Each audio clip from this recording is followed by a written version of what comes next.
let me show you my setup. Right now, I am currently watching New Girl, drinking a sweet red, new bottle of wine that I found, and I'm about to unbox this RAZR V3. Literally, I've never been more excited for anything in my life, so yeah, let's do it. This is on anyways. Oh, that's scary. The phone isn't in the... This is the first thing I saw when I opened the box, just the phone not in there, so... Maybe she wrapped it up and put it inside.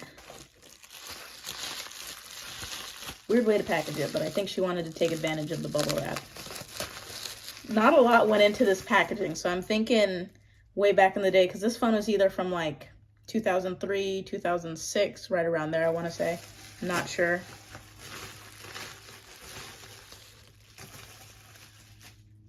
Shit. It's in such good condition.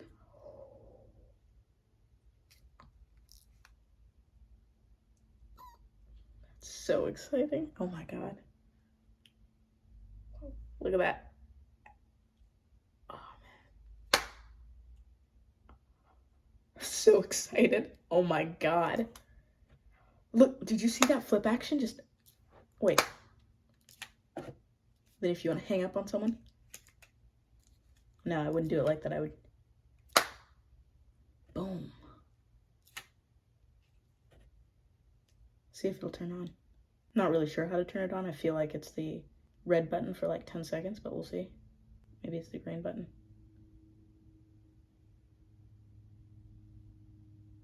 It's probably dead, you know? Oh, shit. That looks so good. Huh. Yeah, I'm gonna do my best to get her up and running. Yeah, that's what she looks like.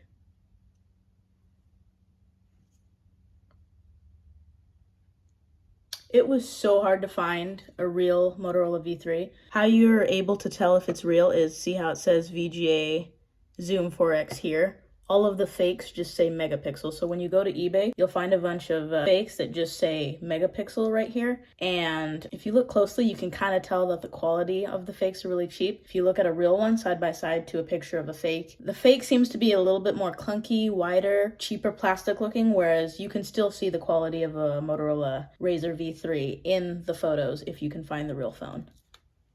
But yeah, so I'll let you know when I power it up.